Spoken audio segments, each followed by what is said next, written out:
News Midday starts now. Hello, everybody, and welcome to 11 Alive Midday News here at 11. I'm Aisha Howard. And I'm Cheryl Preheim. Right now, Georgia, Florida, surrounding states, all in recovery mode. Helene has been downgraded to a tropical storm, but it is surely making its presence known in Georgia and has been all night. We are still under that flash flood emergency in our area. That is happening until 1 p.m. So some of the impacted cities there, Riverdale, East Point, Atlanta, Tucker, Decatur, there are nearly 1 million customers in the dark without power all across our state. And the storm is being blamed for at least 3 deaths in Georgia. The Pierce County Fire Department confirmed a firefighter was among those killed when a tree fell on his vehicle during the storm in Blackshear. Governor Brian Kemp issued an executive order bringing in an additional 1,000 Georgia Guard troops to help with the recovery efforts. Governor Kemp releasing a statement this morning saying, as we continue to assess Helene's impact throughout Georgia, our hard-working response teams across the state are tending to casualties, widespread power outages, property damage, and flooding. And we expect to hear from Governor Kemp in just a few moments. So stay with us as he provides an update on the situation across the state. We know the southern part of the state was hit the hardest. Floodwaters in communities across metro Atlanta today. Take a look at this video showing the moments Cobb County fire crews rescued a trapped driver inside a flooded out car. This happened off of Fontaine Road in Mableton. You can see the front of that car. It went down. It was almost completely submerged there in the water. Officials tell us you see any standing water, you come across the road, it has always been the message, turn around, don't even try it. Well, the first responder literally carrying that gentleman out on his back. And this is video from West Club Drive in Atlanta. You see downed power lines there and downed tree branches. This is just off Peachtree Dunwoody Road. This is a scene we're seeing in so many neighborhoods across metro Atlanta. In Fulton County, high water near Sagamore and Northside Drive at the Bobby Jones golf course that's kind of turned in a Bobby Jones lake a little bit. Let's check out some video sent in by an 11 Alive viewer. There it is. If you know anything about this area off Northside Drive, it's beautiful. It's a lot of greenery. We can barely see the course right now because it is completely covered. Meteorologist Chesney McNeil has been with us around the clock as well, tracking this weather impact alert as we still are feeling the impact here, Chesley. Yeah, and a lot of it is gone. As far as the rainfall goes, it's subsided. The winds will start to die down gradually as we head through the rest of the morning, but we still have an 11 Live weather impact day. All day long we'll be looking at this because the wind's still strong enough, those gusts still strong enough that they could knock down some trees. We're going to be dealing with this flooding for a long time. Flooding takes a long time to matriculate. You know, all that water that came down started pounding on the roads. Well, that's got to run somewhere, right? It goes back to our area creeks and streams, and so the flooding will continue to take place, folks, or be slow to recede. So also we could see more power outages because of those down trees. So be on the lookout for that as well. Make sure you have the necessary room, a place to go to, and have batteries there, things you need to keep life charged up, especially your phone, so you can get the alerts passed on to you as well. You're looking at the rain right now, not much at all. We had that very heavy rain we were talking about all night long, all morning long, and now that has begun to move up to the north along with the center of circulation, what's left over from Helene, starting to slide a little bit further to the north and moving very rapidly as well. A few sprinkles up here to the north, which you see down here to the south, not reaching the ground, but we're already saturated, of course. Even the clouds starting to break up just a little bit. We do have some low-level clouds around, so you're not going to see much in the way of sunshine. You may get a sliver or two, but that'll be it. Here's what we have left over from Cartacade over toward Juneau, Lewisville, over to Calhoun as well. You got some light sprinkles left over, maybe some areas of drizzle around the area. That's about it. Our rain is over for today. Once this gets out of the way, we don't have to worry about anything at all. It looks clear here in Atlanta, but we do have the low-level cloudiness that is over us. So again, you may see some breaks in the clouds, but for the most part, we're dealing with mostly cloudy skies. It's going to be a dreary afternoon, along with the winds that's going to be out there. Those gusts could be as high as 25 miles per hour at times. The storm itself is moving up to the north. You can see on the east side of it, we still have the severe weather, some severe thunderstorm warnings, and also a tornado warning over toward the Raleigh area. That's into North Carolina. We're on the back side of this, and so things are starting to dry out just a little bit for us, and so good sign there. But again, be alert. over your surroundings because of those winds and the fact that trees probably beat up a little bit, certainly weighed down from all the rain, and so they still could fall. There's the storm right there, mainly up to just outside of our state now, pushing further off to the north, moving at a rapid speed now, moving into the north at about 32 miles per hour, winds at 45 miles per hour, so it's holding on to its tropical storm characteristics, but will continue to slide to the north where it will continue to weaken and probably become post-tropical by this afternoon, and we'll be done with Helene finally out of the way. There's the winds. These are sustained winds. You're looking at winds up to about 20 miles per hour in some spots. In fact, just clocking one right now in Marietta at 21, 17 right now in Atlanta, and then you got them a little bit weaker down here to the south. And when we talk about the gust, we're talking about the gust in the 25 to 30 mile per hour range. A little stronger the further east you go, like Gainesville, you're at 31 mile per hour gust, 33 up here toward Clayton, where the center of circulation is a little bit closer to you. But again, we'll get better as it continues to pull up to the north. Also, in the higher elevations of the North Georgia mountains, the winds will be a bit stronger because of the elevation there. So again, be on the lookout. As far as the temperatures go, right now we're in the 60s, and I think we'll get to the low 70s, and that's where we'll park today, right around 73 degrees for your afternoon high temperature today. In fact, your forecast shows the rain just about over. We just have the sprinkles out there. We'll be right around 70 degrees by noon today. I think 73 will be our afternoon high temperature. Going to get better as we head into the weekend. Maybe you got some cleaning up to do. I know I certainly do. We'll talk more about that in the full forecast coming up, of course, and we'll lay out what you can expect as we head into next week. Perhaps you have some plans going on, and so we'll talk about that as we head into next week.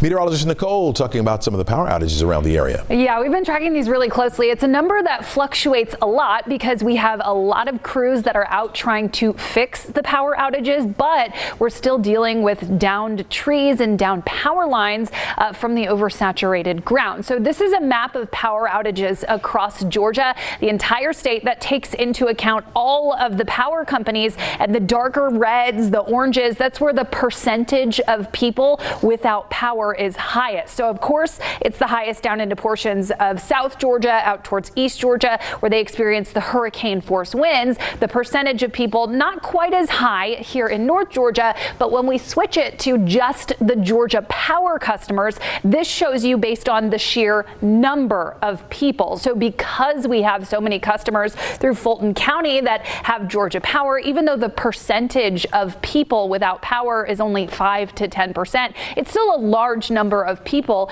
that is impacted. Right now across North Georgia, Georgia Power customers, they have nearly 2,700,000, and there are over 700,000 customers impacted. In Fulton County specifically, that's where we have 26,845 customers affected. We also have 42,000 customers affected in DeKalb County. Up towards Cobb County, just over 5,600 customers affected there. Out towards Clayton County, over 7,000 people currently without power. In Henry County, we have 4,545 people without power. And then up towards Gwinnett, just about 9,600 people without power. So impacts have been widespread when it comes to the power outages across North Georgia. As I said, this is a number that will change a lot over the course of the next few hours. We could see power outages that are repaired as crews get out on and fix some of those downed power lines that are working hard to make sure those power outages are restored. We also still have the risk for additional downed trees that could lead to more power outages throughout the day today. Cheryl. All right, Nicole, thanks a lot. So our crews are on the ground riding through Metro Atlanta, tracking all the damage. We're going to go live to Bobeth Yates. Bobeth, tell us, what are you seeing on the roads right now? Well, surprisingly, people are awake and they're not acting like there was a storm, okay? The roads are packed, even though it's still slippery and wet out here. Speeds are also pretty high. We're traveling around 60 miles an hour and we're seeing people speed around us. The good news, though, is there's not a lot of pooling, not a lot of flooding, but again, still wet, still slippery. So we're still advising people to slow down. But let me show you what we're looking at. So this is 85 southbound. We're passing Shallowford right now, but you can see a lot of folks are out. You know, the roads almost like, again, I won't say quite as our normal heavy traffic, but you can see the volume has continued to build progressively in the last few hours, and folks are not heeding any warnings when it comes to speed. Definitely, you know, traveling in very fast speeds as we head south on 85 back into town. But we've been all over the area, and what we've noticed is on many of the major highways, while the highways themselves are clear, off to the side you can see some downed trees that either have been moved off the roadway or did not make it to the roadway, like fell off in the side. So it looks like things are really good over here. Of course, we'll continue to follow this and drive in some areas and bring you more updates from the damage that we have seen. Sending it back to you guys in the studio, ladies. All right, Babette, thank you. Liza Lucas joining us in the Hanover West neighborhood in Buckhead, where we've seen water rescues happening all morning, Liza, as those homeowners were stranded inside as those floodwaters came rushing in. What are we seeing right now? Well, the good news is the team seems to be wrapping up. Now, they are here on site. We want to give them a little shout out for the hard work that they've done. So I'm going to get out of the way here, and you can see that swift water rescue team from Atlanta Fire. I know they're exhausted. They've been out really bringing in homeowners, not only here in Hanover West, but really the different parts of Atlanta where Peachtree Creek has just swollen overnight and just gone way beyond what we really anticipated. I know Chesley talked about it being 3 feet above flood stage.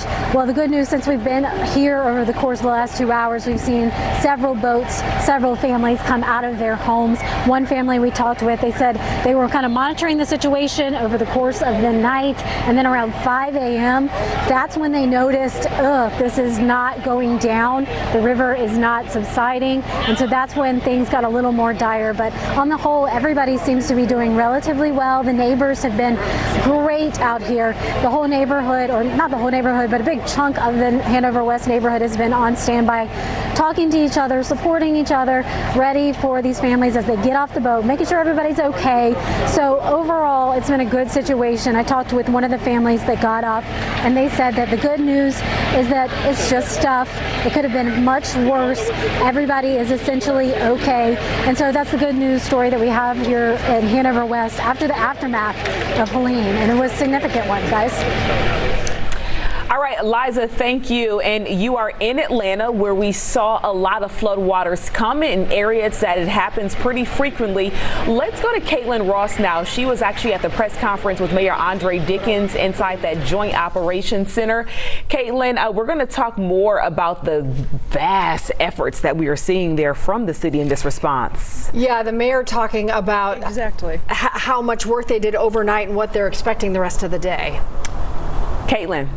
Right, exactly, Cheryl and Aisha. Mayor Dickens opened by saying he was so grateful that, incredibly, in the city of Atlanta, even though we saw tremendous flooding, trees coming down, limbs coming down, power outages, there was no loss of life and no significant injuries. Now, if you put that in the context of how many people had to be rescued, saved from their homes, their cars, it's amazing that people weren't more seriously injured. He did take a moment to acknowledge, though, that there was serious injury and fatalities across the state, but here within the city limits, he says, really, people were protected. They did stay inside. They did heed those warnings. And he says that's going to continue through today. It's really important that people continue to stay safe, because even though it's not raining right now, all of the rain that we got is making the ground really wet, really loose. And he anticipates more trees are going to come down. There are going to be more power outages. So he says you really want to continue to stay alert throughout this afternoon. Take a listen. All of the crews that were out there, from fire rescue to Georgia Power to APD, Public Works, our Parks and Recreation Forestry crew, the DOT folks that have to block off roads, they were all in danger throughout the night. And so we make sure that they take safety precautions. We make sure that they're definitely making sure that they think about safety first while they try to render care to someone else. And we're thankful that we have not had any reports of any of our employees experiencing any medical issues. And so that message of safety first was really what he hit on over and over again. He says the city went really hard in making sure that people who are unhoused in the city were safe last night. They actually went around providing transportation, getting those folks into shelters, or actually using the AMC campus to make sure that they were out of the elements, that they had somewhere to sleep for the night. For today, he knows a lot of people still don't have power. So I thought this was interesting. They're actually taking 4 mobile units. They're going to deploy them around the city, and people can go charge their devices there. They can make a call, get dry, get some access to some snacks, some water. And so they're going to publish those areas where those 4 trucks are going to be a little bit later today. But he says this is nowhere near done, and the city is going to continue to stay on alert. In that joint operations center, they had dozens and dozens of people. He said 20 different departments working together, and they're going to continue to work together until we're really past all of this.